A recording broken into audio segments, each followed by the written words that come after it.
Au gré des pages, votre rendez-vous littéraire où les mots s'animent et des histoires prennent vie. Des coups de cœur, des découvertes et des voyages entre les lignes. Au gré des pages, la passion des livres à portée d'oreille. Chaque jeudi à 9h40 sur Radio Open FM. Nélina Martins. Et jeudi, c'est littérature avec Nélina au gré des pages. Bonne année, Nélina! Et bonne année, c'est vrai que j'étais pas là la semaine dernière. Eh ben non. Enfin, mais quelle mauvaise idée de neiger et de verglacer, c'est fou ça, un jeudi en plus. Oui, voilà. Hein, le jour qu'on préfère. C'est vrai. On espère que l'année sera meilleure que 2025. Oh, oui, il faut. Oui. Non, faut qu'on monte, hein, toujours. Hein. Voilà. Exactement. C'est bien. Bon. De quoi est-ce qu'on va parler aujourd'hui? Qui est-ce qu'on... Aujourd'hui, on parle d'une auteure.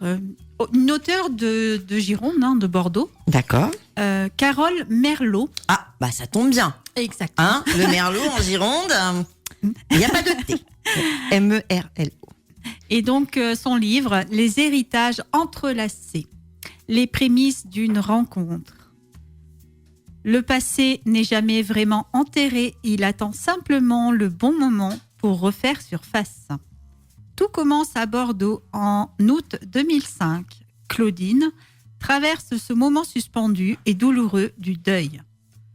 Elle vient de perdre sa mère au milieu du chaos administratif et des souvenirs que l'on trie. Elle tombe sur une énigme, une enveloppe jaunie datée de 1980, adressée à son père disparu depuis bien longtemps. Un geste machinal, une distraction, et la lettre finit dans la poche d'un jean. Mais le mécanisme de la mémoire, lui, est enclenché. Nous partons alors dans un voyage dans le temps, remontant le fil de l'histoire familiale pour nous emmener là où tout a commencé, au cœur des racines et des non-dits. Le récit se déploie à travers deux portraits croisés, saisissants de réalisme et de contraste. D'un côté, Gustave, né en Vendée, dans une famille de métayers aisés, il grandit sous le joug d'une mère acariâtre. Son seul salut, l'école. À seulement 10 ans, il est envoyé au petit séminaire. Durant 7 longues années, entre silence et discipline de fer, il n'aura aucune visite de ses parents.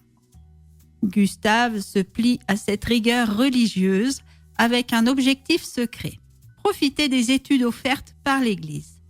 À 17 ans, quand son bac avec mention très bien en poche, il claque la porte de la religion, au grand désespoir des prêtres. Il part à Nantes pour commencer des études à l'école normale d'instituteurs et savourer une liberté nouvelle, devenant un célibataire conscient de son charme et un coureur de jupons assumé. De l'autre côté, Valentine, originaire de Vieille-Vigne en Loire-Inférieure. Elle est la fille d'un père ouvrier agricole et d'une mère lavandière. Malgré l'amour qui l'entoure, Valentine est l'exact opposé de la soumission. Rebelle, tempétueuse et dotée d'idées bien arrêtées, elle manifeste surtout une horreur viscérale pour la saleté.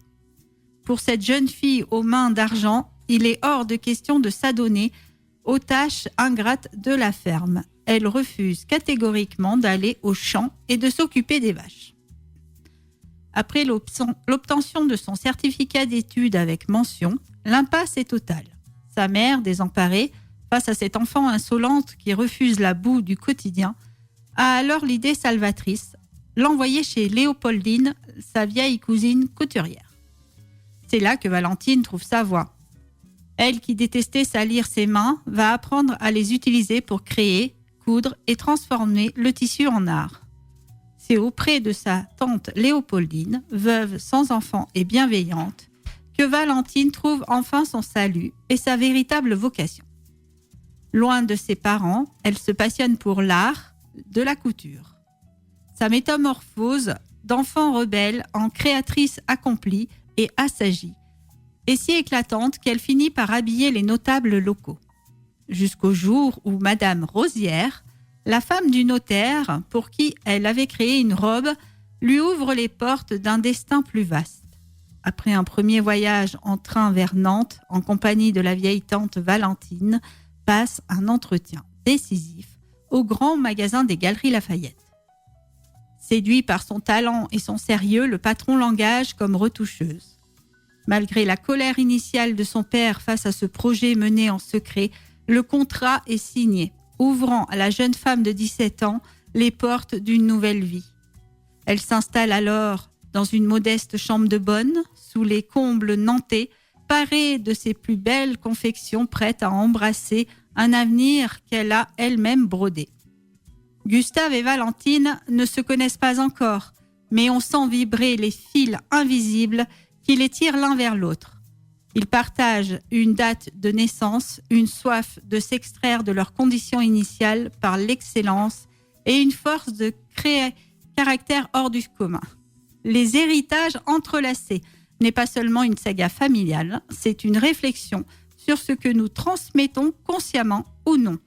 C'est un hommage à ces ancêtres dont les choix, les colères et les amours ont façonné notre présent.